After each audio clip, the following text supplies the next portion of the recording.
Good afternoon, good Wednesday, good hump day, good first Wednesday hump day of the fall season 2025.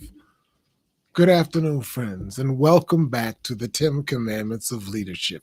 I'm your host, Tim Alston. I'm a leadership strategist. I'm a four-time Amazon best-selling author, and as I like to say, I am a recovering egoholic. Hey, this week marks the first full week of fall or autumn. It's a season I believe that has deep leadership lessons for us as REEL, real people. And that real stands for recovering egoholics and emerging leaders. Real. Get it? Okay, let's keep going. Pastor author John L. Mason, in his book, An Enemy Called Average, and I think I've got a copy of the book. Yeah, book right here.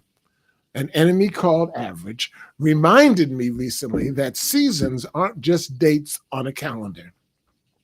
Instead, they are milestones in our lives. Each season carries a leadership lesson. For example, winter is hibernation. Growth is happening underground, unseen, untouchable, untested, but growth nonetheless. Some of your and my best ideas, let's admit it, some of your and my best ideas are forming in that quiet winter underground. Are you with me?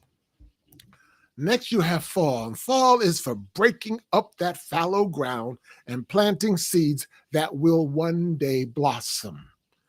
It's uncomfortable work, but it's necessary for growth. Once again, it's uncomfortable work, breaking up the fallow ground, planting the seeds that will one day blossom. It's uncomfortable, but it's necessary for growth. Summer, on the other hand, is the refining heat. Think of a furnace separating dross from the gold and the silver. That's summer. Some can't handle, the pressure and they wither. Others embrace the heat and grow even stronger. And then comes the fall, like now, where we gather in the harvest of all that came before. What am I saying? Leadership, like farming, is seasonal. You can't skip the process. You cannot skip the process. Each season sets up the next season. So here we are in the fall, the harvest season. And my question for you and for myself is simple. What are we harvesting in this season? For example, did we plant the right seeds?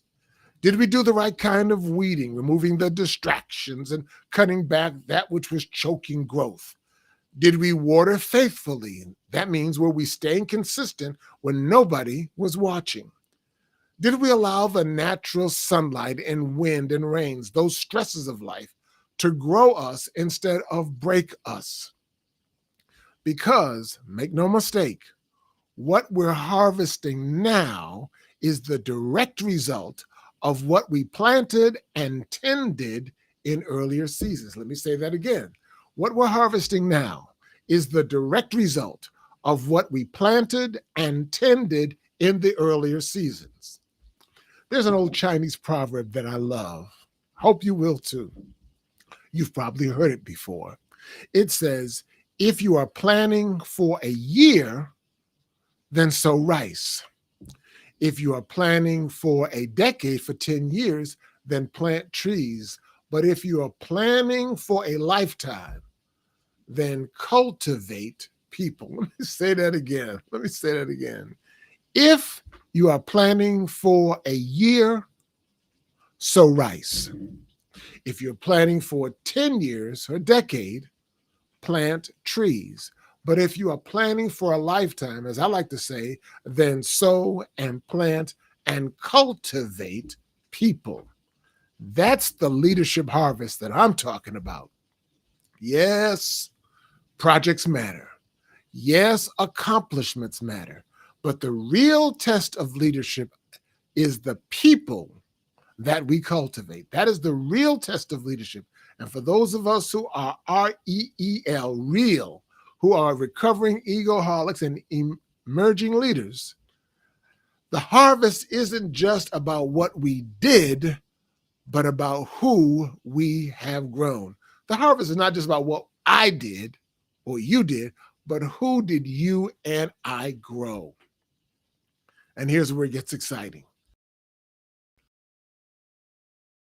Fall isn't just celebration. Fall is also preparation. Winter of hidden growth, preparing for the next spring of planting new seeds, preparing for the next summer of refining heat, so that come fall 2026, we will reap a harvest like never before. That's the rhythm. That's the leadership cycle. So let me ask you once again, what are you harvesting this fall? Not just in your projects, not just in your career, but in the people around you.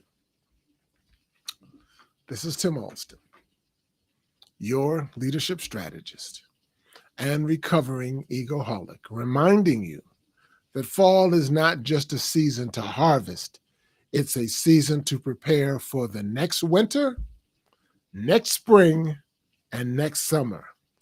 So that until next time, enjoy the harvest. I hope that you've enjoyed this episode as much as I have. Look at those seasons in your own life, in your personal life, in your professional life. During the hibernation season of winter, as you are growing underground, unseen, untested, it's growth nonetheless. And then comes the spring when you're breaking up that hard soil, that fallow ground, and planting those seeds that will ultimately blossom and grow. And then there's the summer.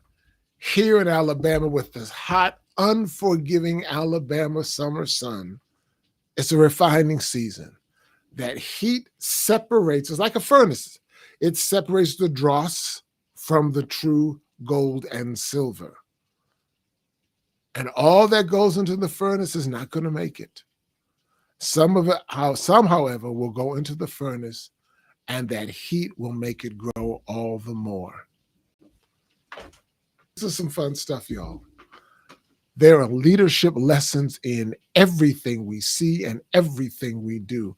All you have to do is dig below the surface in the spring and plant the seeds and watch the exponential growth of the summer, and then be ready to gather in gathering, the harvest that which you've planted. You can only harvest what you've planted. You can only reap what you've sown. You sow good seeds, you'll have a good harvest. You plant bad seeds, you'll have a bad harvest. Thanks for listening. Thanks for watching. These are the 10 Commandments of Leadership. I'm your host, Tim Alston. If you have been inspired, if you're formed in this process, then please like, share, and subscribe. And I promise you, I'll see you again on tomorrow with another episode of the 10 Commandments of Leadership. Take care. Bye-bye.